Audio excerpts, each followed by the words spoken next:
tonight. Thank you. And I know the question has already been asked, why did Gabriel decide to shoot his new special in Hawaii? The question should be, what took him so long?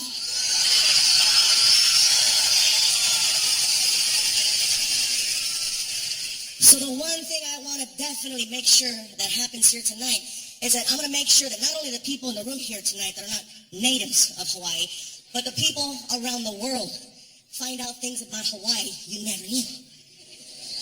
First things first, the proper pronunciation is Hawaii.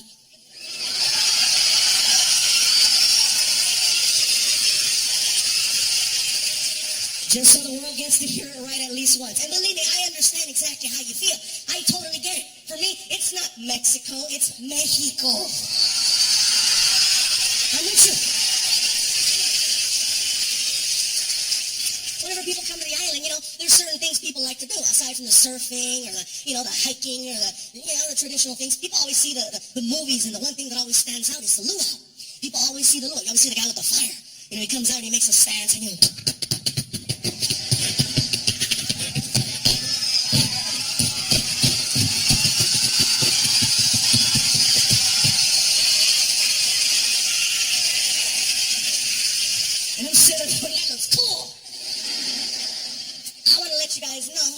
tell if you're about to have a real, genuine experience versus some of the more diluted things that have happened here on the island.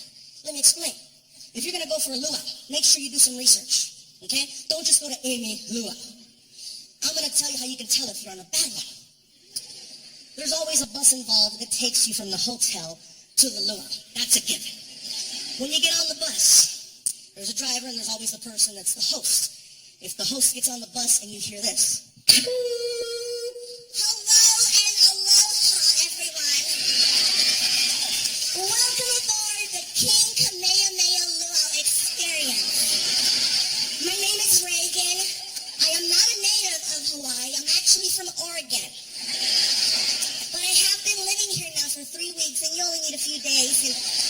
you're basically a native. We're going to have such a great time. It's going to take us exactly 35 minutes to get from here to our destination. I've timed it all week. Don't even worry about it. This is our driver. His name is Taka. Taka's been here on the island for over 75 years. He is so hardcore. He is taking a liking to me. He says I remind him of his daughter. He's so sweet. He calls me his little punani. He is so nice. So nice.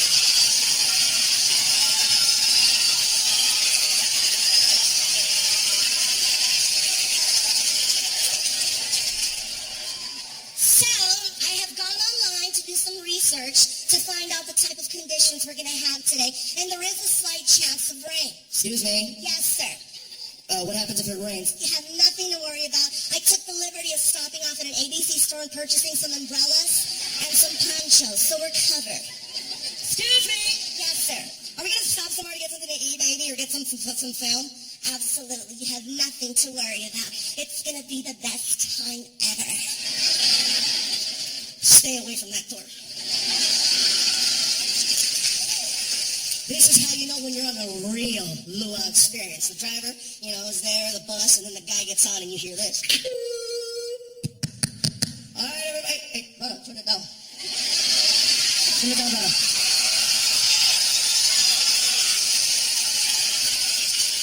All right, everybody, I'd like to welcome you aboard as we're going to Jermaine's luau, okay? My name is Reno. You can call me Cousin Reno. I know, but don't worry, I'm not your real cousin, so don't ask for money, right? Yeah. Anyway, we're going to have a really good time today. It's going to be a great day here on the island. It's going to be beautiful. Excuse me. Yes, sir. How long is it going to take for us to get to the luau? Actually, brother, we're going to get there Hawaiian time.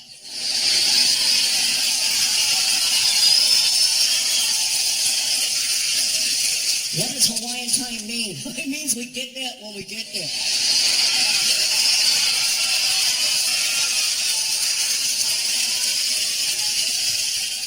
Pardon me, I have another question. Yes, sir. I understand it's going to rain today. What happens if it rains? Oh, you're going to get wet.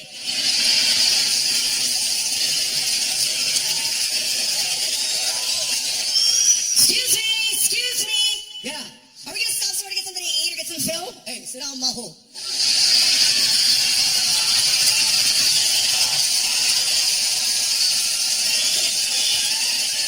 Are you talking to me? Hey, Mary. I'm talking to your brother. Sit down.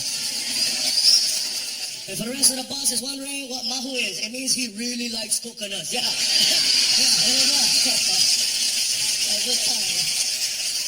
First things first. The best luau to go on, and they don't pay me to tell you this. I've been coming to the island for 10 years, but my favorite place to visit is Jermaine's Luau. If you ever get a chance, they don't pay me to tell you that.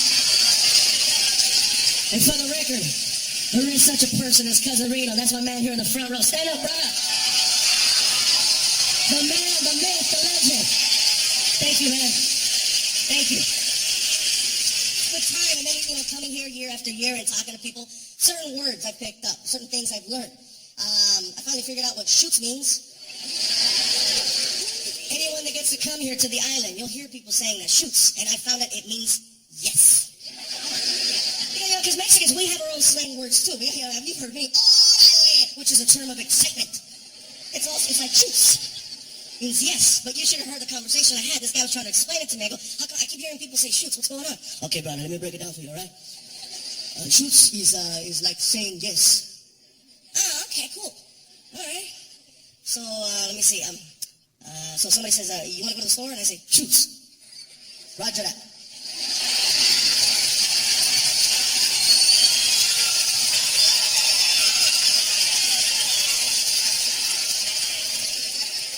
Roger that? What does that mean? It means yes. So shoots means yes, and roger that means yes. Roger that. How would you, is there one that you use for one thing versus one that you use for another? Can you give me an example? No problem, brother. Check it out. Somebody tell me, hey, bro, you want to go get a drink? Shoots. Hey, bro, you want to go titty bar? Roger that.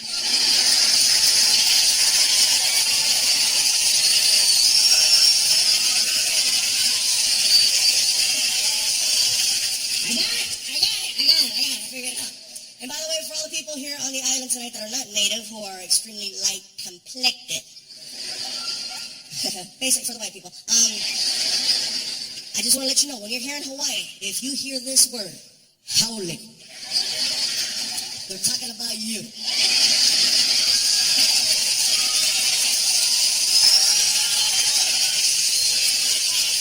Howling is the word to describe white people. And it's not derogatory. I ask questions, and it's not. It's just that, I asked one guy, I said, where did howling come from?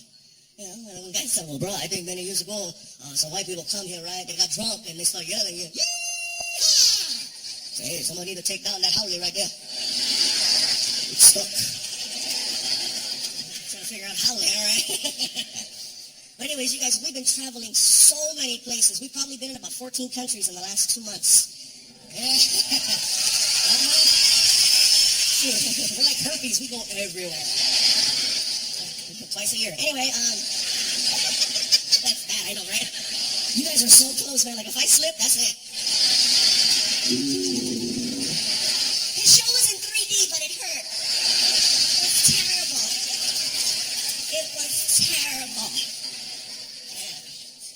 So I gotta tell you, when we first kicked off our world tour, we started in Singapore. And for me, that kind of threw me off because, just to let you guys know, they do speak English in Singapore. It's actually the #1 language spoken. And I didn't know that. And some people are like, well, why would you go to Singapore to perform if you didn't know whether or not they understood you? Because the check was fat. Oh, yeah. Oh, yeah. And I'm a little whore. So, yeah. The only thing with Singapore is that Singapore, the rules over there are very strict. Like, many years ago, an American went over there, and he was graffitiing on a wall. Okay, he tagged up a wall, and they got him. And they don't give out tickets in Singapore. The penalty for that was they pulled him aside, took off his shirt, and they caned him with a stick. And there's no set number, like, oh, you graffiti a wall with 2 letters, that's 4 licks. No, the guy hits you until he feels you've learned a lesson. Yeah, that's hardcore. If you're caught smuggling drugs into Singapore, the penalty is death. Which makes somebody like myself nervous when you travel with the people that you travel with.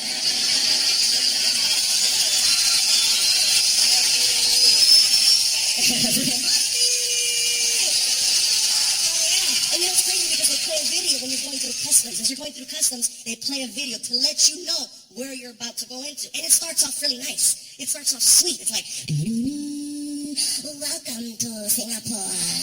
Singapore, very beautiful country, very nice country, very clean country. If you're caught smuggling drugs into our country, I saw you! I told you! I swat over you! I pee on you while doing Gangnam style!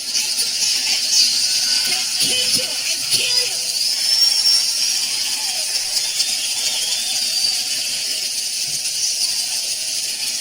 Enjoy Singapore. From Singapore, we got to go up to London, England to do some shows, and it was pretty cool over there. Obviously, they spoke English. The only issues that I had in London, England, were that over there they drive on the opposite side of the street, and that is very, that's kind of challenging for tourists because when you're crossing the street, you're automatically conditioned to come out, look left, look right, look left again, and then you cross. And so when you're there, you have to retrain yourself because you'll come out and you think you're cool. Look, there's no cars coming. Let's go. Every other block is like the movie Final Destination. You know what I mean? And over there, they got double-decker buses. Those suckers are heavy. You get hit by one of those at 30 miles an hour. At least if you get hit by a bus here on the island, you have so much of a chance. First of all, nobody's in a hurry. You get hit by a bus here. Hey, bro, walk it off.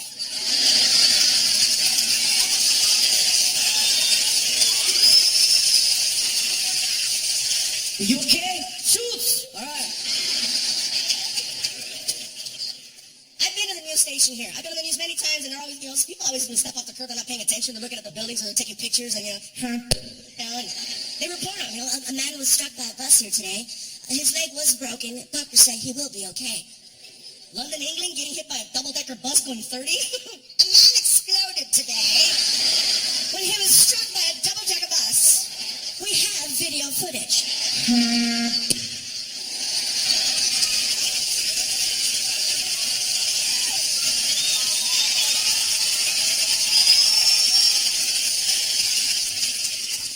Some of the places we're planning on performing this next year, we're talking about going to Germany, we're talking about going to Bulgaria, and India. India's on the list of new places we're going to visit. And I'm excited about India. When I was telling people in England that we're going to India, I had Indian people telling me, oh, it's going to be amazing when you go there. You'll enjoy it. You're going to love it. It's amazing. And I just stare, and the guy goes, what are you staring? I go, because your voice doesn't match the... Oh, you think we all sound like... I'm sorry. I live in America. Indians over there keep it real. I'm sorry.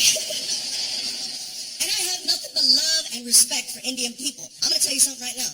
Indian people in the United States are the hardest working people I have ever seen. And that's coming from a Mexican, okay? And I'll tell you why I say this. You will never see an Indian person with a sign that says, we'll work for food in the United States. And you will never see an Indian person committing a crazy crime. Like, when was the last time you heard of Indians robbing a bank? Oh, I can't remember, bro. Because it doesn't happen. First of all, Indian people are so nice, and they're so sweet.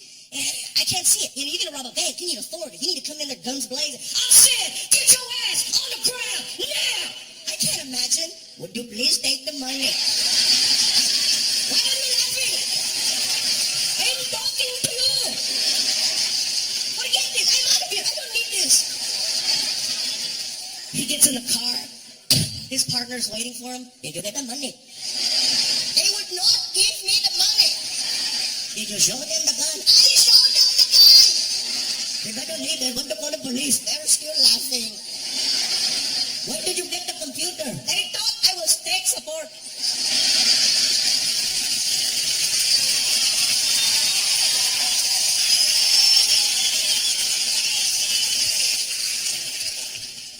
Too much fun, man. All these different countries, all these different places we've been going. And honestly, you guys, it's not possible without the love and the support of my family. They made that possible. Because I can't just go take off. You really? Seriously? You're just going to leave? It takes a strong woman, first of all, to put up with me. It's not, you're going to go travel the world with this crazy guy named Martin who's got tattoos and issues? Have fun. It's not easy, you guys. Like I said, it takes a lot of love and support from my family. And right now, it's a crazy time because my son is 15, okay? Some of you know I have a son from my last special. I talked about how I became a dad, and because he's technically my stepson. And the only reason I'm saying that is because he's been in my life for 8 years, and he's 15, so I don't want you to look at me and the math is all wrong, and you're like, He's ghetto. I'm not ghetto. I just hooked up with a beautiful woman who had a pre-started family, which is why the math is off. Basically, I took over a lease is what happened. And everything's been going great, but when he turned 15, it started changing. Like, he no longer talks to me, which is crazy. Not to say that he doesn't see me and acknowledge me, he just doesn't talk. And I thought it was personal, and his mom was like, no, he's going through a phase. Like, he doesn't speak. He makes sounds. Frankie, how's your day? Did you take out the trash? Wow. Like, the only person he talks to is at the other end of his phone, because that's all he does. All day, just text, text, text, text. And it's funny because he's always like this, texting. And when he walks around, he takes little steps so that in case he bumps into something, it doesn't hurt. Like he's like a little vacuum, you know, and when he's taking these little steps, he makes these sounds. And his tongue comes out halfway. It looks freaky. Like he's trying to text with it. And I asked his mom, is he okay? He's going through a phase. And I could totally understand my son standing in the corner for 15 minutes at a time with his tongue out making noises if he was a special circumstance. But he's not, okay? If he was, I'd hug him and love him the same, but he's not. He's a straight A student in his school. He's at the top of the list in his class as one of the smartest kids. And it's, no, don't clap. You know why? You know why? Because on paper, it says he's a genius. But at home, it doesn't match.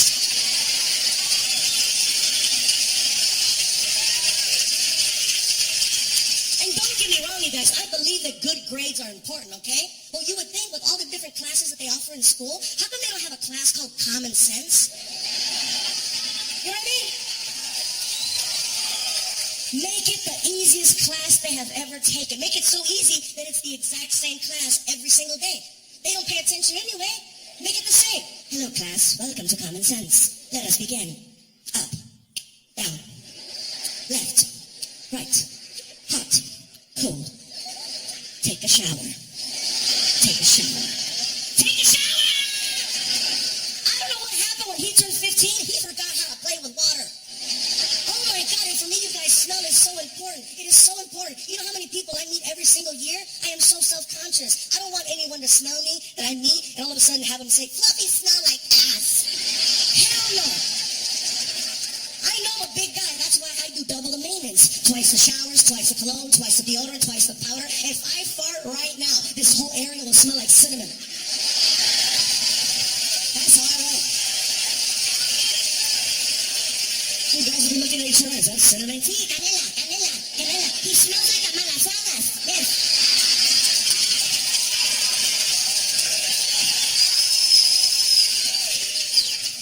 What's a malasadas? It's a ball of dough with good stuff in it wrapped in cinnamon. Tastes delicious. Anyway, like I said, you guys, for me, smell is so important. You know, and the fact that my son at 15 now is you know, his body's becoming an adult, even though, you know, and I try to tell him, and he always forgets and blah, blah, blah, and it wasn't until his PE teacher called us up and told us that what he was doing is he's leaving his PE shirt in the locker over the weekend instead of bringing it home to wash. And so that shirt just broils and simmers in those kid juices. And then on Monday when he puts it on, it's all hard and yellow and just, you know, nasty. And they told us your son is smelly. And I'm like, oh, hell no. I took his ass to the store and I bought him a 10-pack of that Right Guard gel with a little click on the bottom. And I showed him, Frankie, look. Every day, twice a day. That's what you got to do. And every day it's an issue. Did you put on deodorant? I went back to the store and I bought 10 more. And I came back to the house and I started strategically placing them all over the house. One in the front door, one at the back door, one in the hallway, one in the kitchen. So no matter where he's at, hit it, right? He hated that because the neighbors would come over the house and I'd have to explain, well, there's deodorant everywhere, like it's a new type of potpourri. And then he starts hiding the deodorant and then he starts lying about it. And I'm like, I'm sorry, but teenagers can't lie. They're too fidgety. They're uncoordinated. They look away. They stutter. They can't focus. I asked them, did you put on deodorant? Are you sure? Yeah. Come here. I'm going to smell you. You don't believe me? No. That sucks. Are you wearing the gel deodorant that I bought for you? All right. Take your finger, stick it under your armpit, and then pull it out. Why? Because if you're wearing the gel deodorant that I bought for you, when you pull your finger out of your armpit, your finger's going to be shiny. It's going to look like you have lubricant on it. What's that? Shut up. And then he tells me I'm wearing dry deodorant. Oh, really? I don't remember buying that. And I got in his face and I said, look, Frankie, you don't have to lie. I'm here to help you. I'm not here to hurt you. I said, do you like girls? Mm-hmm. Yeah. Okay, good. Well, guess what? They don't like it when you smell. They like it when you smell fresh and clean. You don't have to lie. I'm going to let this go. But if I catch you lying to me again, that's when he freaked me out and he did this. What?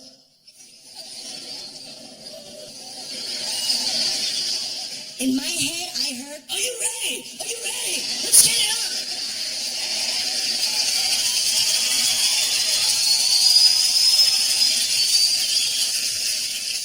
and I'm not a violent person, bro. I'm not violent, but hey, it's kill or be killed, right? You know? And seriously, you guys, I would never put my hands on my son. And people judge me for that. Oh, you wouldn't hit your kid? You think he's going to call the cops? I don't care if he calls the cops. I'll call the cops. Anyone who's ever seen my specials knows I've had a few run-ins with law enforcement. Yeah, and because of one joke where I went to a Krispy Kreme drive-thru, are you kidding me?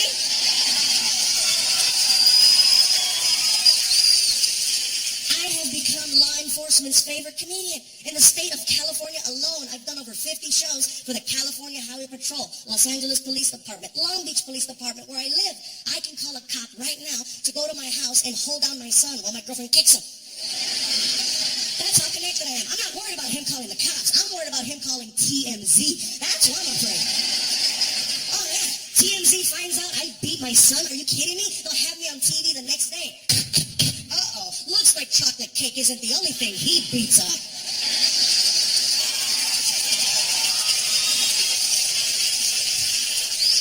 So I told my girl what happened. I said, listen, baby, he's lying to me and he's chesting up. I don't want to have to get physical with him, but I will if I have to. I'm not going anywhere.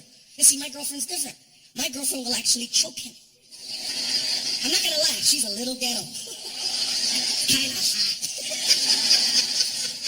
Oh, man. I left town for 2 weeks to go do some shows. And when I came home, it was night and day. They picked me up at the airport. He jumps out of the car and he's holding the door open like he's valet. I get in the car. I look at my girl. What's going on? He thinks you're still mad at him, so he's being extra good. We're going to ride this out.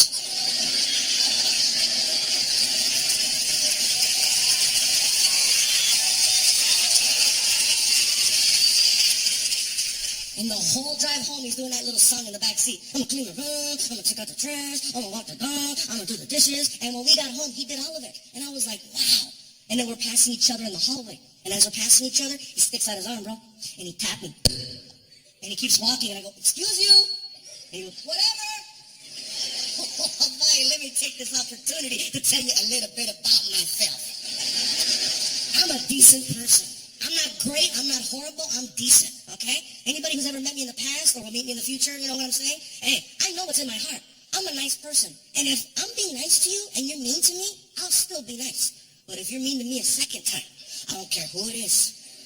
It could be one of you guys. It could be one of my friends in the back, or it could be the new dependent on my taxes. You mess with me, I'm going to mess with you back, and I'm going to step it up a notch so you don't forget. Everybody's quiet. All the kids are like, I don't want to meet him now. Let me tell you what happened. Next morning, I was in my son's room, and I'm standing over his bed. It's 5 o'clock in the morning, and I'm just watching him sleep.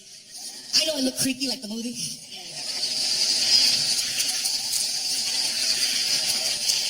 And I'm just thinking, what am I going to do to get even, right? And I look over, and I see his alarm clock, and I'm like, perfect. Just so you guys understand, it's his job to wake himself up for school. And he knows if he's late, because he didn't set that clock, his mom is going to have his ass. He's afraid of his mom for good reason. So I grab that clock, and I change the time from 5 a.m. to 7:30. It gets better. Then I set it off. And I grab him. Wake up. And he wakes up all scared. And he freaked out.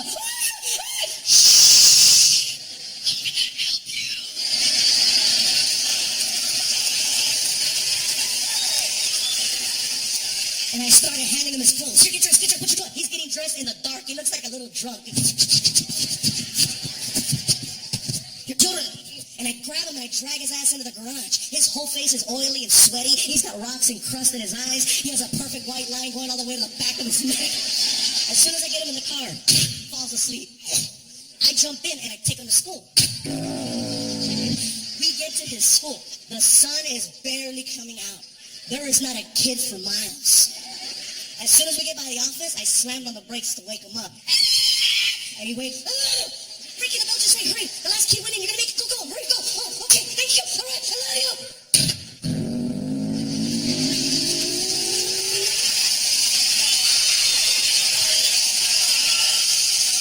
It was Sunday.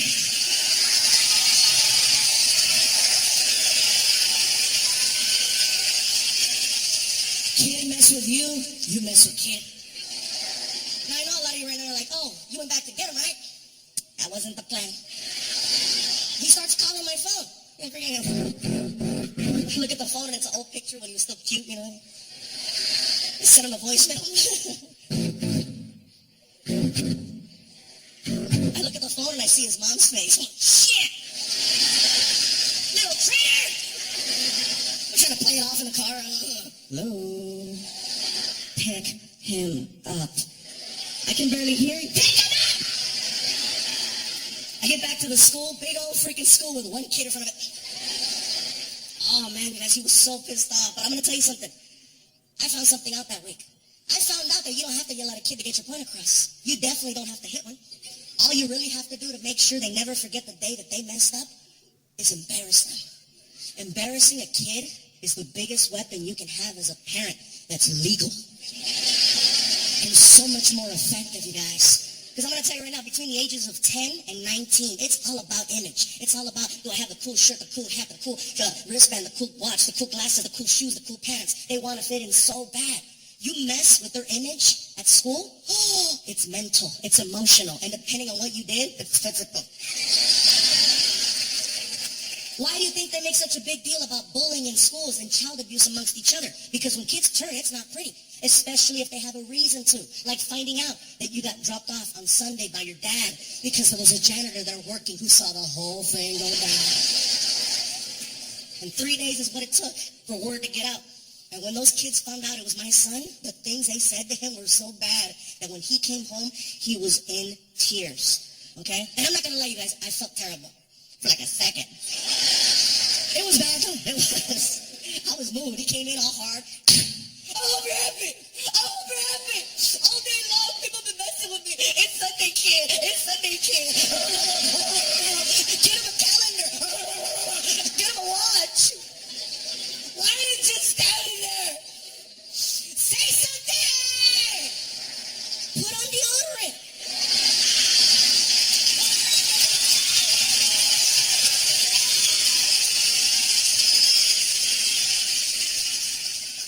I'm not going to lie, you guys. I think deep down he wishes that I would hit him because it would be faster. But that's not how I roll. Oh, no. And I got to give credit to his mom, you guys. His mom allows me to be a dad. You know, as a step-parent, it's not easy. You can't just come in and run things. It takes time. If you come into that house and you start trying to yell at people and start trying to, no, they'll jump all over you.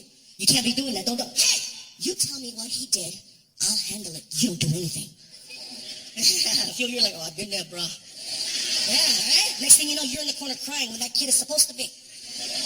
It's a hazing process in the beginning. Everybody's pushing each other's buttons. Everybody's testing each other. Is this guy really going to stick around? That's what happens. And after 8 years, hey, my credit is good. So my girl backs me up. Whenever I make a call, she backs me up. Don't get me wrong. If I make a bad call, she's going to call me on it, okay? If I mess up, she's going to point it out. She doesn't think that all my ideas are good ones. And there's been a few times when I've messed up as a dad. Like one night, I got really, really drunk on the road with Martin.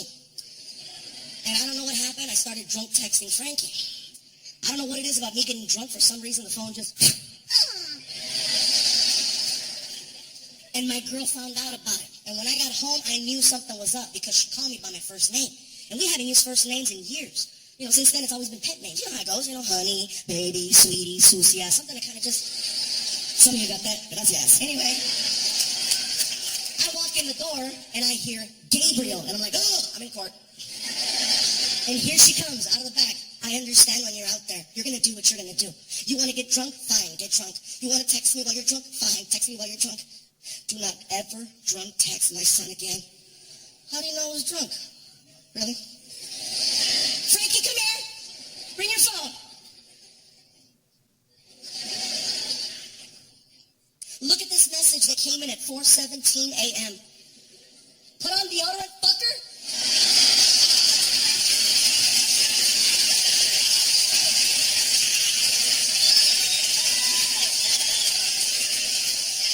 That's a nickname.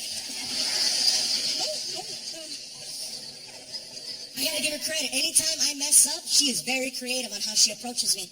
Like the latest thing that she does is she no longer wants to deal with me face to face. What she does is she will find one of the 3 dogs that we have in the house, and she will start carrying a full-blown conversation with the dog, telling the dog what I'm doing wrong as a man. You have to understand how demeaning this is to me, okay? I own Chihuahuas. And you mean to tell me 2 pounds of terror is going to take over me? No. And I'll tell you what happened, you guys. I was actually innocent. I didn't do anything bad, but it looked bad. I had 3 shows one night. And after the 3rd show, I was exhausted. So I go in the back to lay down for a little bit, and I fell asleep. And I woke up, and it was 4 hours later. And I reached down, and I pulled out my phone. My phone was still in my pocket, and it was in silent mode. And I looked at the screen, and the screen said 27 missed calls. From, I wonder who. There is not a text in the world that's going to fix that. There's not a phone call that I'm going to make at 4 o'clock in the morning that's going to make this better. I'm screwed no matter what. So I shut off my phone. Yeah, all the girls are like, that's where you really messed up. I know. I didn't know you could die twice. Apparently you can't. So I come home, you guys, and I know I'm innocent, so I'm not showing up at the front door with flowers or trying to be, no. I know I'm good. So I show up confident. I walk in and say, baby, let me just explain what happened to me this weekend before you say anything. And then she starts, oh, look who's here, Bruno, look who's here. Daddy's home. Now Daddy wants to talk to us. Funny, talk to Bruno. Let me explain. He thinks we're playing, huh? Really? You're not going to talk to me? You're going to talk to the dog? Somebody's getting frustrated, huh? Kind of like we were frustrated when he didn't pick up his phone. Yes, he did. She will not look at me. She will not talk to me. She continues to do this for 10 minutes. After 10 minutes, she has me doing it. Bruno, tell her I'm sorry. Bruno!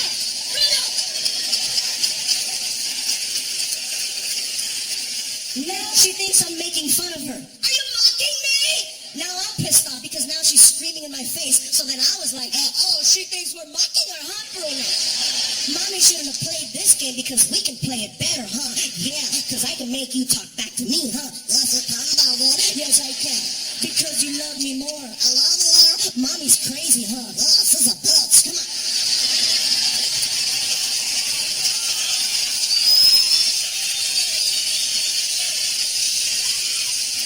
And that started a whole different argument. My God, you guys. And I don't want you thinking that my girlfriend's a bad person. She's an amazing woman. The fact that I only have 7 stories about her in 8 years says a lot. You know, don't get me wrong, 5 of them happened this year. But that's still way below the bar, you know what I'm saying?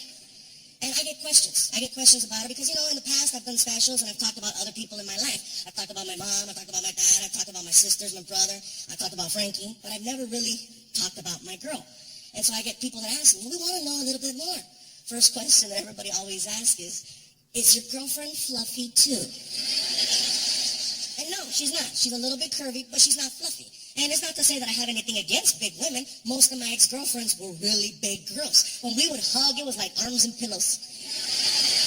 Oh yeah, it was a Tempur-Pedic love, you know what I'm saying? It was hardcore, like we would hug really, really hard, and then let go, and then our body would come back to normal.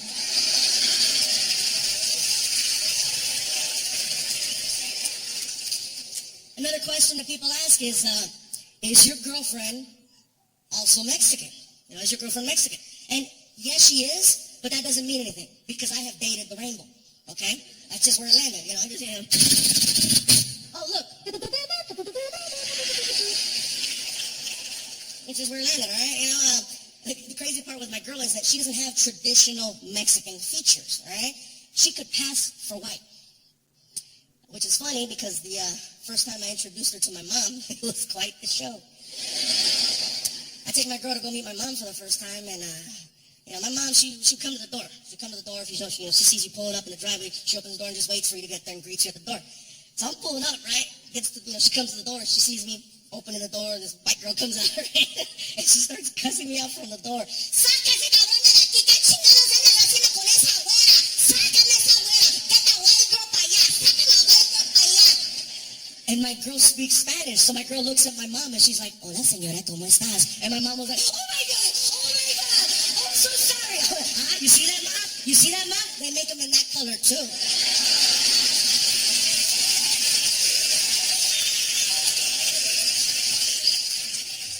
Another question that I get about my girl is, how did you guys meet? Did you meet at a show? And actually, no, we didn't meet at a show. We met at a bar. And see, some of you are like, a lot of people don't like that one. They're like, "Oh, really, a bar? That's not a good way to meet someone." No, it's an honest way to meet someone. We were both drunk when we met, which I find ironic considering she has issues with me drinking now. 8 years later, the way I see it, I'm just keeping it real. You know what I'm saying? But no, you don't see it that way. When we met, I was gone, she was gone. We started talking to each other, and at the end of the night, I was like, "Wow, you have issues. You're messed up too." We went to go get a bite to eat, and then, 9 months later, we moved in together. And it worked out for us. And I tell people, you want to find out who you're with? Don't just rush into the relationship right away. Like you see some of those people, after a month, we knew it was meant to be. Yeah, a year later, he changed. She's not the same. He changed. She's not the same. He changed. Not the same. People don't change. I'll tell you why it looks like they do. Because in the beginning of the relationship, you do whatever you have to do to make it work. And the first thing you do is you bite your tongue. All of your freaking issues and things that bother you, you check your own morals because you want to make it work. You start weighing out the pros and the cons. You're like, "Oh man, she talks a lot, but look at that butt. Oh man, her family's kind of crazy, but they got money." So you start weighing things out. That's why it looks like the person changed a year later. And I'm just saying, you guys, if you don't feel like investing a lifetime trying to figure out who you're with, just do what I did and get drunk with the person. But don't just get drunk to get drunk. Get drunk with the intent of getting as much real information out of them so that you can make an educated decision on whether or not to be with them.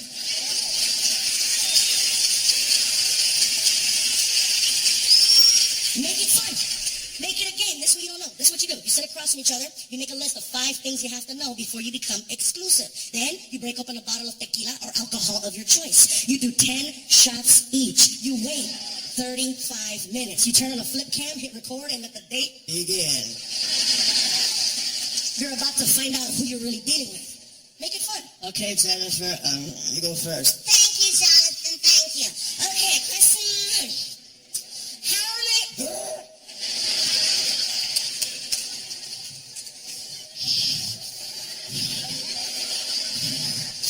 Okay. Question 1. How many people have you slept with? And guys can lie, but the face gives it away. How many? 2. Have you ever cheated? No?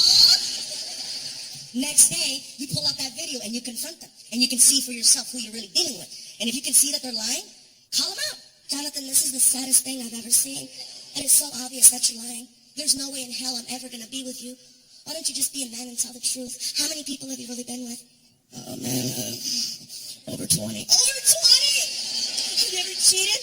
Oh, God. I cheated on everybody. How could you do that? How could you cheat? How could you cheat? I was molested.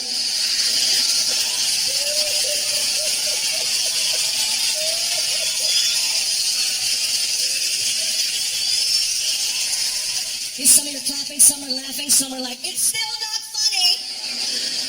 I'm not making fun of molestation. I'm only making fun of the fact that Alfred said it. Some people over there now, they gotta go pee. Go ahead, go pee. Go ahead. They're freaking out. Hello, I'm not TV. I'm right here. I told the venue too. I said, you know what they gotta do for the special? They gotta put speakers in the bathroom under the toilets. So when people get up like that to go pee, I can mess them up and go, "Welcome to the restroom. If you need to go pee-pee, please use stall number 1. If you need to go po-po, please use stall number 2. Thank you." Bienvenidos al baño. Si necesitas hacer pipí, usa el cuarto número 1. Si necesitas hacer caca, usa el cuarto número 2. Gracias. Equal opportunity, right? Welcome to the restroom. Hell yeah, that's what I'm saying. If you need to pee, you stall number 1. If you need to shit, take your nasty ass home.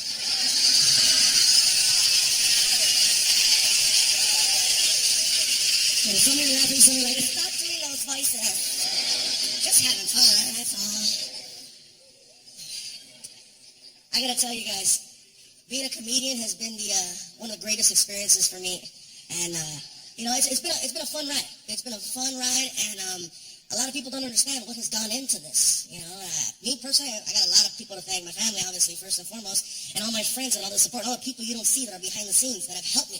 There's a lot of comedians out there, they do really good, and for some reason they start, going crazy and things happen, and then what happened? Wrong people around them. So whenever you see me, you're like, oh, Gabriel's keeping it together, because people keep it together. I start believing my own hype. I'm at 7-Eleven. Yeah, give me all that shit. Yeah, give me surfing, get crazy. Why is he talking to me like that? I don't know, I just want you guys to know. It's been a fun ride, and I want you to understand a little bit more of what has happened over the years to get to this point. For I'd say the first 10 years of my career, I was considered a Southwest comedian by promoters, meaning that they would only promote me in California, Arizona, Nevada, Texas, New Mexico. Nothing wrong with that. But here's the thing is that they were calling me a Southwest comedian, and then they called me Latino comedian, and I hated that. No, I hate that. I'll tell you what, and I know you have good intentions when you woo me. Let me explain why I don't like that title. When you say Latino comedian, it makes it sound like I can only perform for Latinos, okay? And don't get me wrong, I know who I am and where I come from, but I believe that Latinos should be shared with everyone, and that's what I'm trying to do. And the reason why I make a big deal about that is because anybody else, you just call them their name. For example, Jerry Seinfeld. He's just Jerry Seinfeld. He's not Jewish comedian Jerry Seinfeld. Chris Rock is just Chris Rock. He's not African-American comedian Chris Rock. But with me, I was always Latino comedian or fat comic. Yeah, they wouldn't even call me Fluffy, those bastards.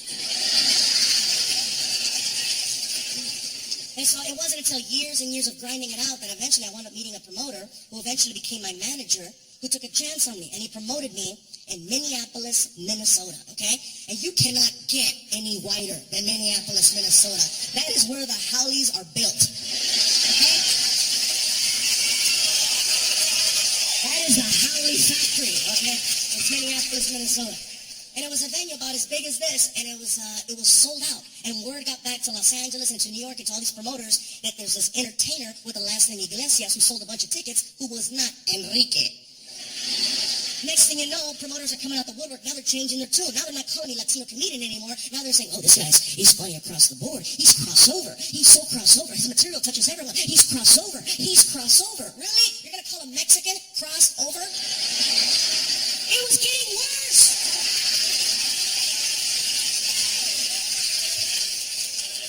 All I wanted to do was be given a chance to go out and perform and show what I could do and not have restrictions and titles and stuff put on. It was very, very hard. And so, like I said, once I met my buddy who took care of me and became my manager, Joe Melange, who did amazing work, he started taking me everywhere. With the help of him and my agent, Matt Blake, and Comedy Central started backing me up, and we wound up hitting all 50 states. Next thing I know, we go to Canada. Next thing I know, they sent me to Europe. Next thing I know, we hit Australia, and then I get this phone call. My agent calls me up, and he says, Gabe, check it out.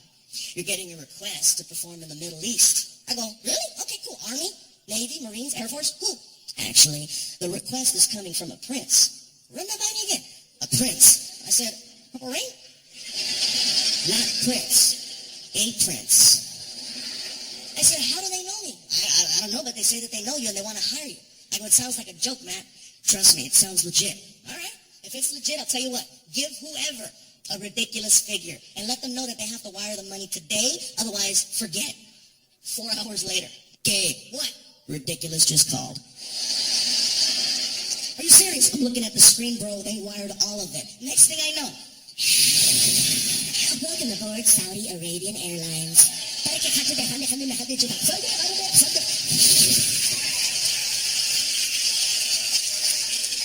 17-hour flight, you guys, from Detroit, Michigan to Riyadh, Saudi Arabia. And just so you guys know, I didn't go by myself, okay? I took some friends with me. Nobody from this show.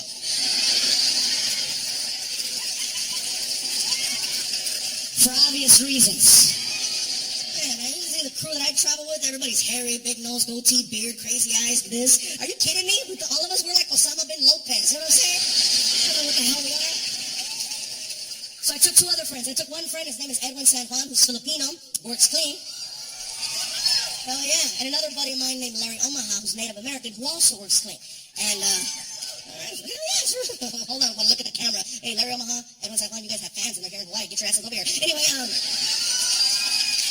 so we head to Rio, 17-hour flight from Detroit. As soon as we get there, they flew us their first class, by the way. It was really nice. And the plane is pulling up to the gate, and it's doing the whole, and the tube is coming out to meet the plane. As soon as the tube touches the plane, all of a sudden, the door on the opposite side of the plane pops open, and a man in a suit gets on, and he walks over to the three of us, and he does this. And I'm sitting there freaking out like, oh my God, this is like the movies. And they pulled us off the plane, and they escorted us to this area called VIP baggage claim. And it sounds kind of great, VIP, and I get there and I realize, oh, they're serving cookies and candy and coffee, and there's leather sofas, and it's really nice. And there's nothing but Middle Eastern businessmen there, okay? And they're all talking about me.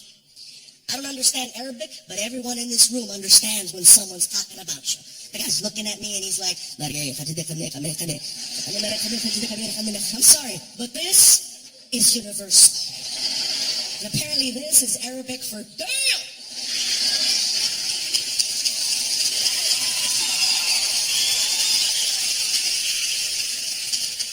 So then this other guy walks over to me, and he's holding a sign, and the sign has my name on it, and he's really excited. He's like, it is you, come, it is you, come, we go. And I'm like, oh, okay, cool. So we grab our luggage, and we follow him outside to the curb.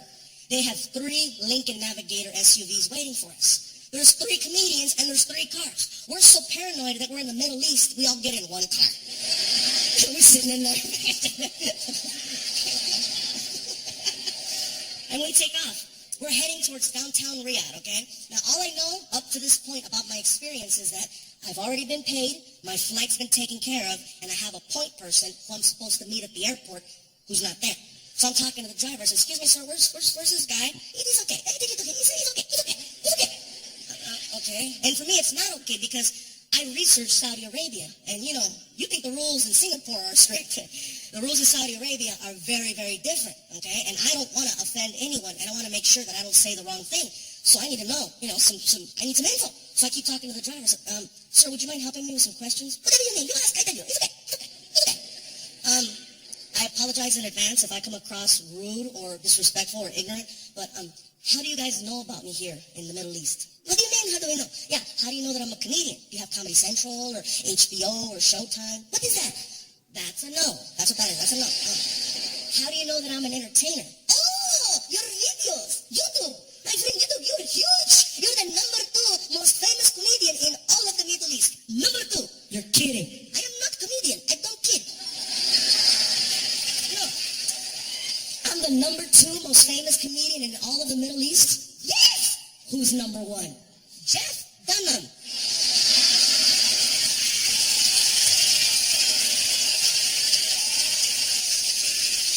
Jeff Dunham is the number 1 comedian in the Middle East. You guys don't find him at all offensive? Oh, no. I kill you.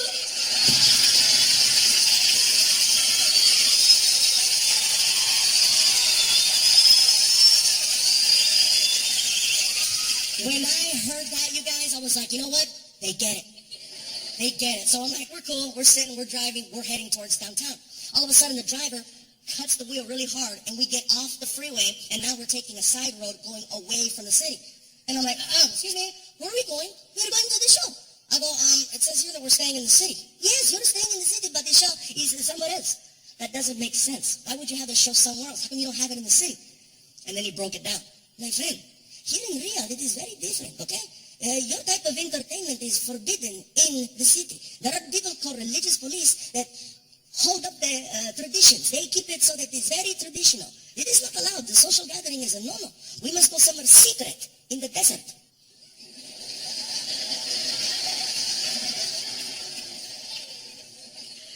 All right. So how many people are you guys expecting at the show? Easily between 700 to 800 people. That many? I told you. Number 2. And sure enough, you guys, we pull up to this racetrack in the middle of the desert. And there's a giant tent set up next to it, and there's 800 people, roughly, there for a comedy show. And as soon as we pull up, radios start popping up. And I keep hearing on all the radios, fluffy. All of a sudden, some guy runs up on the stage, and they hand him a microphone, and he starts yelling to the crowd. I don't know what he's saying, but I've seen enough hip-hop to recognize a hype man. Oh, yeah. He's out there.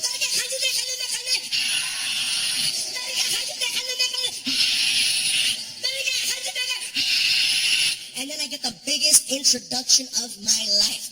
And now, direct from the United States of America, here he is, Gabriel Iglesias. And the crowd starts going, Fluffy, Fluffy, Fluffy. And when I heard that, I freaked out. I was like, oh my God, this is going to be an amazing show. So I ran to the stage as fast as I could. I'm not a runner. I booked it to the stage, you guys, because I was so excited. And when I got to the front, it clicked that in Saudi Arabia, they still have segregation. And I didn't find out till the last second because I saw a line going down the middle. And on one side, men. Other side, women. And all the women in the front row were covered from head to toe. All I saw was this. Oh yeah, I had no idea I was performing for Assassin's Creed. I didn't know.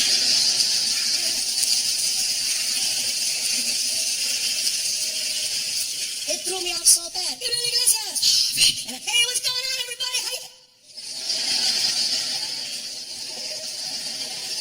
I froze. I've been doing this for 15 years. I don't freeze, but that threw me off so bad. I didn't know what to say.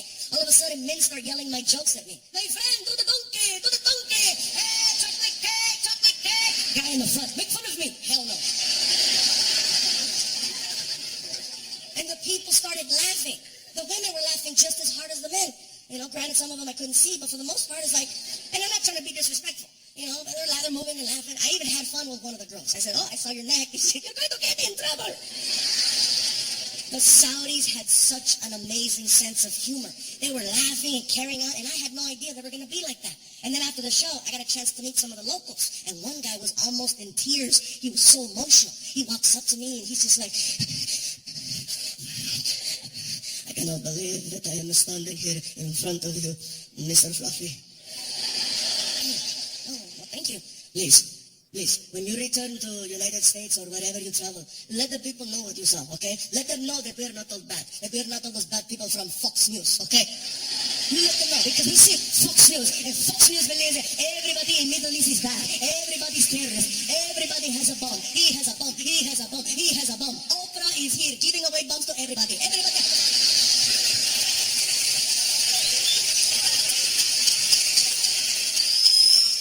Please, you let them know. We are not all bad people, okay? We are not all terrorists. My cousin. Maybe. What? I'm kidding. I'm kidding. I'm kidding. Look at your face. Look at your face. Oh, I'm going to die. Look at you. A plane. What plane? I got you again. 2 for 2, I got you. And he is raising my blood pressure every 7 seconds. And then he starts breaking it down for me how stand-up comedy is starting to bring people together in the Middle East. And how he's starting to do, you know, he's doing comedy. It was crazy, the conversation. You know, here in Saudi Arabia, people, they like watching the stand-up comedy because we love to laugh. Okay, we love to laugh. It's great to laugh. And people don't think that people in Middle East have sense of humor. They see videos, they see TV, they think we are the same. They say, oh, Middle Eastern people are all angry. Look at their face, they're angry. Everybody mad, everybody angry. My friend, we're not angry. It's hot. Okay? It's 117 degrees. Everybody is not mad, they're hot. Look at everybody has a hot face. Hot face. Everybody has hot face. I promise, you give me air conditioning. I am so happy.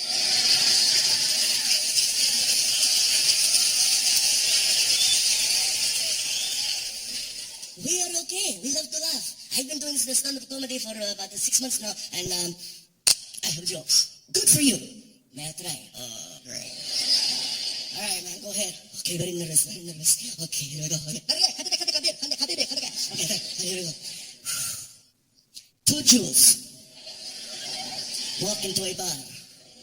Not in my country.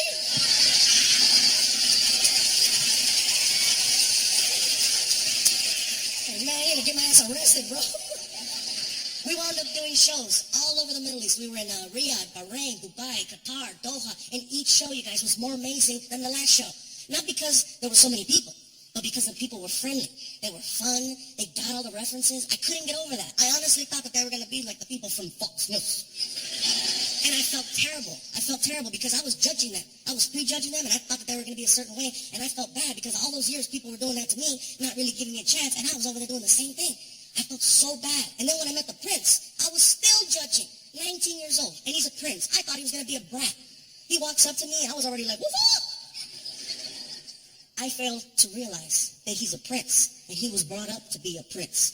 The way he carried himself, he intimidated me in about 18 seconds. Okay? I'm 36. And I'm, what's up? And he's like, Jibril. Excuse me? Jibril. Jibril? Gabriel. I understand that your name is Gabriel, but in the Arabic language, your name is Jibril. I was welcoming you in our language. Oh, I'm a dick.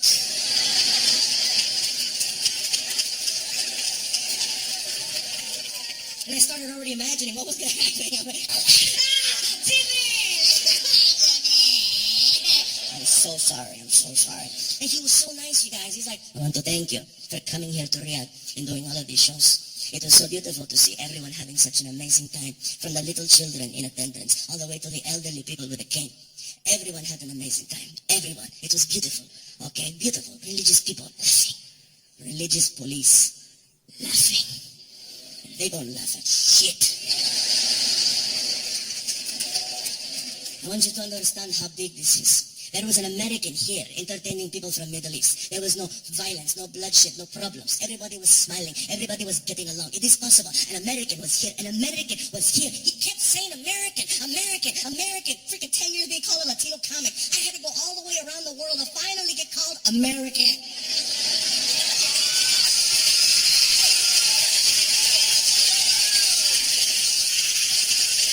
I was excited. I was like, say it again, American. And then I had the most surreal conversation I have ever had with a person.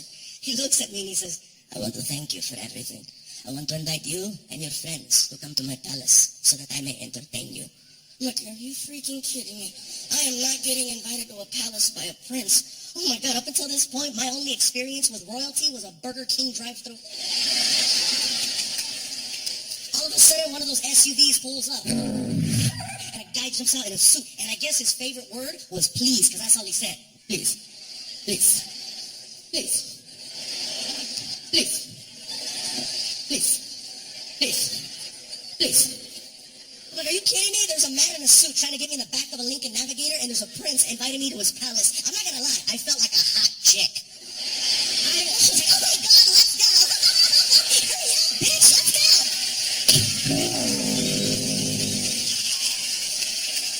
We get to the front of his palace, you guys. I'm not going to lie. It didn't look like a palace. The walls are really high. There's barbed wire around the entire property, and there's two guys in the front with machine guns.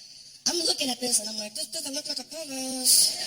And I started thinking, what if I'm on some messed up episode of Middle Eastern Punk'd? You know what I mean? Like, you go to palace, you go to prison, you're punked! Fortunately, the doors opened up, and we drive in, and then they closed. And when we got outside, you guys, what we saw was amazing. Outside, desert. Inside, palm trees, bushes, shrubs, a pond, and he had exotic pets. I know exotic pets, because I know what I have.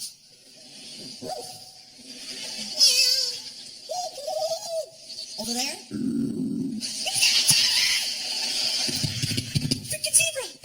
Monkeys! And he had a freaking boa constrictor. Like, are you kidding me? Snakes, monkeys, a zebra, and a tiger? Oh my God, that makes me Kung Fu Panda.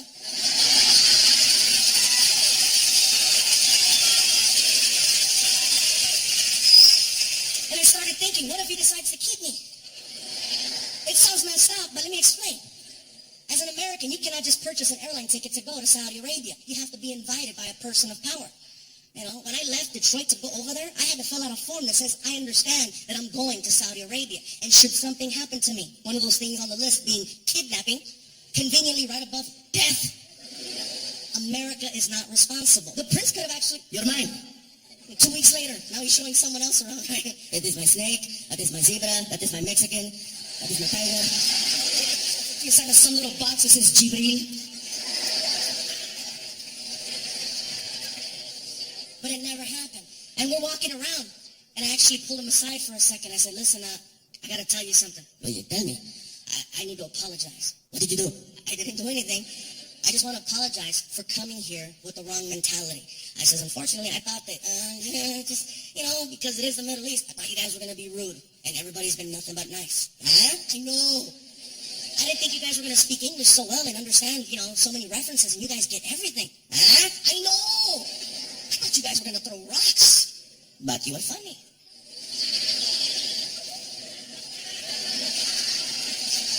What? Never mind. What a three, what? So we're walking, and he's showing me this and that, and I'm just kind of like looking around. I thought it was great, and then I saw something that freaked me out. We're walking in the direction of a giant cage. And when I saw the cage, I stopped. I was like, what's with the cage? Take a look. Great. So I walk over towards the cage, and I look inside, and I notice that there's birds in there. And I was like, oh, okay, cool, it's a bird cage. And he got all offended, you know. That's not regular birds. Those are falcons. I go, okay, well, you have a lot of falcons. We use the falcons for hunting. You hunt falcons? No. Each falcon is very expensive. $100,000 US. They are trained. We go out and we shoot a little animal, and we send a falcon to retrieve. Would you like to see? No. I got little dogs. Bye, Bruno. Before I know it, here comes the other guy. Please. And he goes inside the cage, and he puts on this leather glove that comes up to his elbow, and he starts getting one of the falcons. I'm watching him do this, and I notice all the falcons are on these perches about this high, and there's about 15 in a row, and they all have hoods covering their eyes. And I asked them, why do they have hoods on their eyes, man? They look like little hostages. Shit. I'm sorry. I meant no disrespect by that, man. Seriously. No disrespect. It was a slip. And he was cool. I understand. Middle East hostage.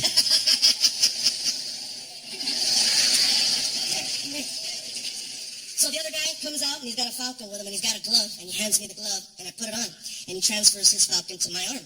And all of a sudden, he starts doing snapping things, and he's basically showing me that the falcon's trained. And I thought that was great. I thought we were going to kill something. I'm like, no, but we were just playing with the falcon.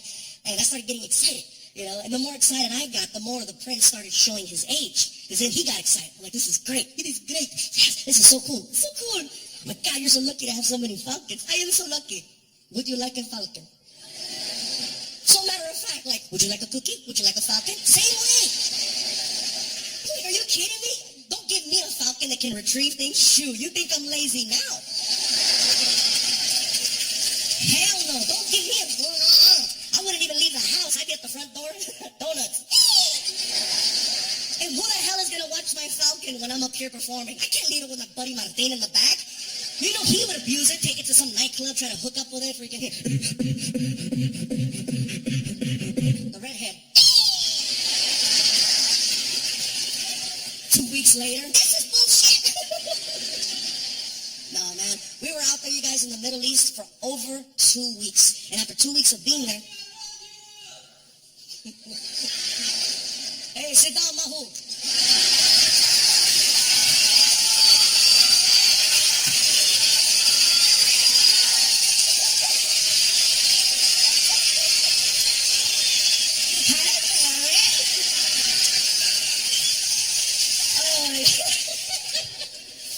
Just like the last special where I started talking about Chico's Tacos, next thing you know, people all over the world talking about Chico's Tacos. After this special comes out, there's going to be people all over the world calling each other Mahus.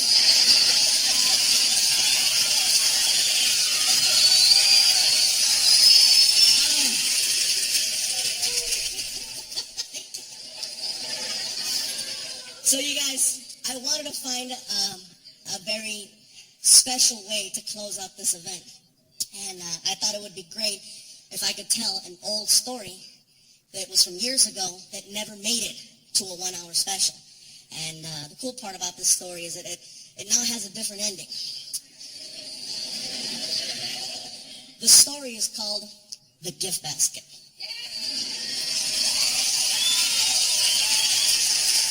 Some of you know it, some of you don't know it, but after this, you're never going to forget it. All you have to know about this story is that all the people involved have always been and will continue to be friends. That being said, Martin and I, all the good ones start like that. Martin and I are scheduled to perform in Northern California.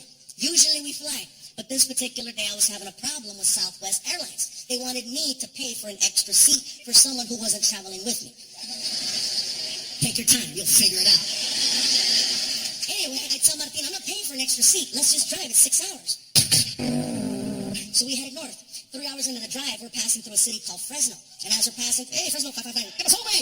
Anyway, as we're passing through Fresno, we start seeing billboards off the side of the freeway that said, performing this weekend at the Radisson Hotel.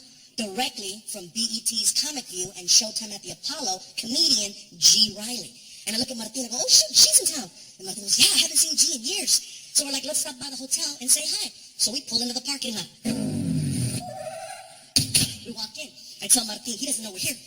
I'm going to call his room. He goes, what are you going to say? I said, I'm going to tell him that I'm the front desk and that he just received a gift basket. He goes, what's so funny about a gift basket? I said, I'm going to describe it over the phone. And I'm going to make all the items that are in this imaginary basket become items that stereotypically a black person might like. You're crazy. I said, I'll tell you what, we got 2 hours to kill. How about this? How about we go to the supermarket and we make an actual racist gift basket? And we'll have it delivered and we'll wait outside to see what happens. I said, are you down? We go to a store and we start to design the sickest practical joke ever. I get a shopping cart and I'm like, all right, we need a basket. So I find one. I take out the grass, the plastic eggs, and the chocolate rabbits. And we start hitting the aisles. First item I grab is a fried chicken about that big. Okay? See how quick that laugh was? There's a few black people in here like, motherfucker, this better be funny.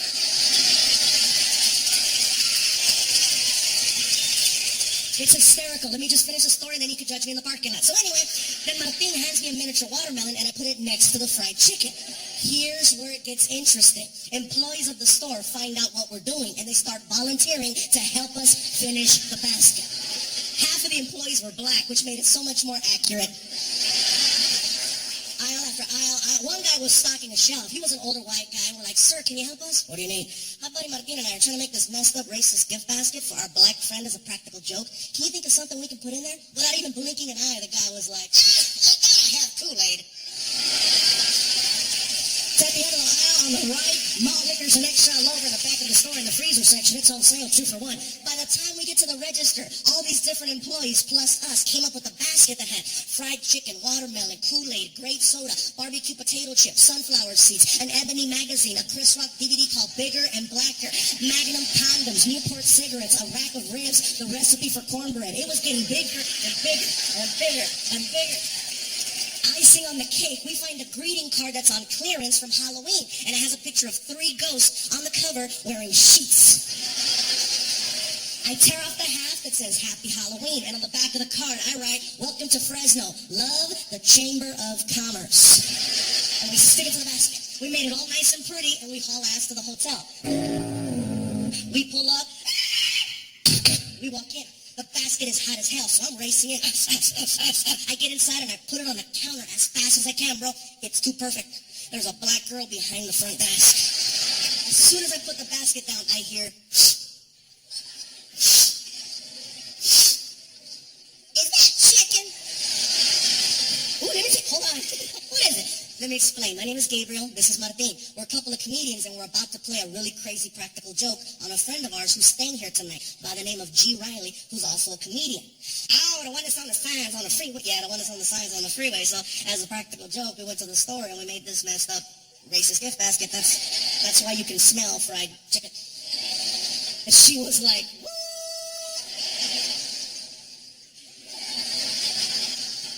You need Jesus, that's what you need.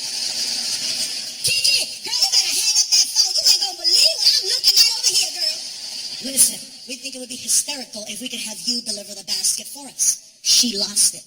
Oh, the hell you didn't. I know you didn't just ask me to take that to a black man. You are out your damn mind. Oh, Lord, Lord, give me the strength to not kill this big-ass Mexican over here, Lord. Okay, look here, Nacho Libre. I don't care who you are. I am not doing it. Hell no. I'll give you $50. Where that motherfucker at?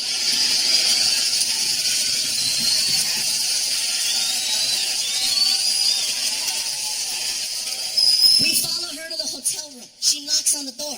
Martin and I hide by the elevator on the floor. She knocks. She opens the door, sees a beautiful black woman standing there with a gift basket. This is for you, baby. He says, thank you, closes the door. She walks away and she sees us on the ground hiding, right? And she's like, y'all still going to hell. We get up and we walk over to the door and we put our ear. Listen, this is what we hear inside. Chicken. Oh, Kool-Aid. He's getting excited over every single item he's pulling out of the basket. He gets to the greeting card. Welcome to Fresno. Love the Chamber of Commerce. Hell yeah. And we feel him flipping the card over because his voice changed. He's like, oh yeah, man. This is, what the fuck? Outside the door, we heard racist bastards. When we heard racist bastards, we lost it. Housekeeping is freaking out. ¿Qué está pasando allá? ¿Qué andan haciendo ustedes? Muchachos, ¿qué está pasando, gordito? ¿Qué estás haciendo? We're laughing, we're crying, we got boogers coming out. We can't take it anymore. We knock on the door. He yells, who is it? Too easy. Chamber of Commerce. He rushes the door. I put my finger on the people so we can't see who it is, right? The knob starts to jiggle, then the door explodes open, and he's like, what? And he sees us, and he's like, ah! What's up, G? Man, don't give a brother a heart attack. Did you like your basket? Man, that was messed up. Did you like it? Man, I love all that shit.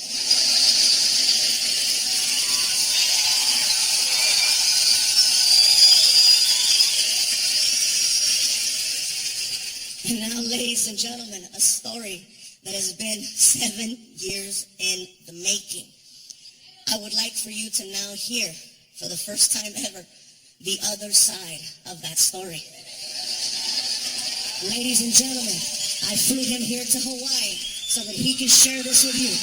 Give it up for my friend, Mr. G. Riley!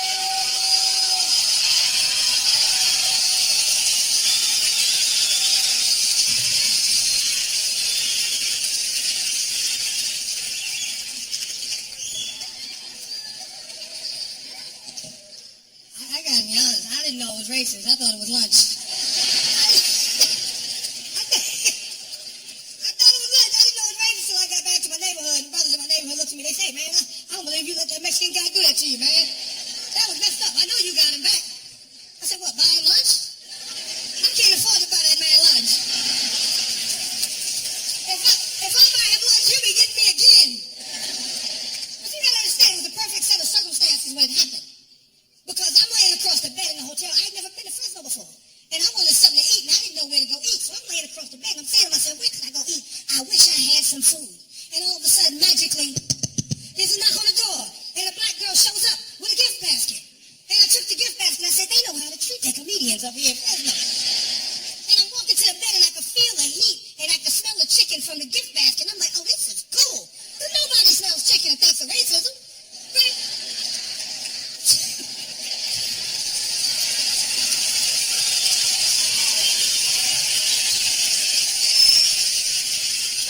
Watermelon. I'm like, oh, this is cool. They know how to treat a comedian up in here. I get to the card, and I look at the card, and I go, what the fuck is going on? I said, oh, my God, I'm working for the Ku Klux Klan.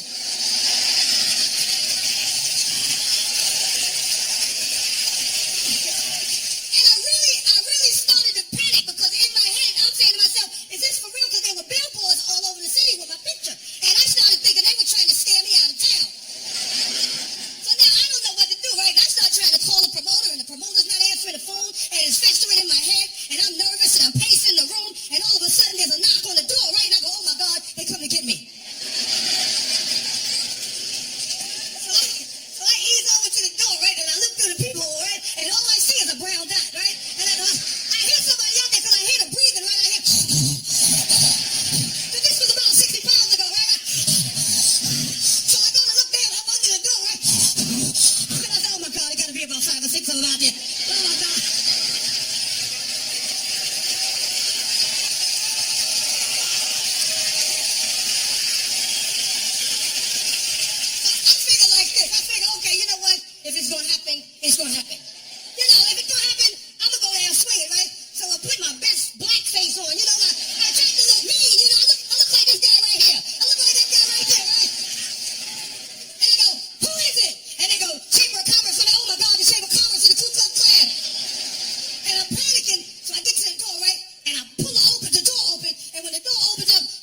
distribution in the other room, right? I go back in the other room. They're going through their gift basket. The maid is leaving with the watermelon. Martina's drinking my 40. And this fluffy bastard is eating my chicken.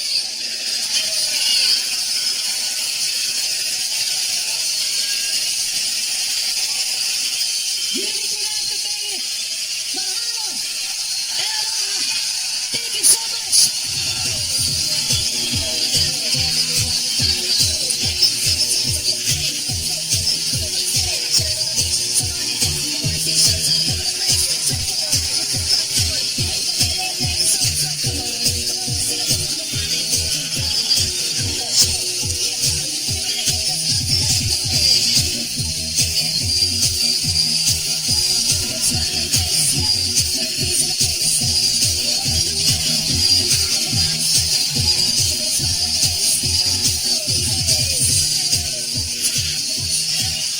Thank you guys so much for being part of this.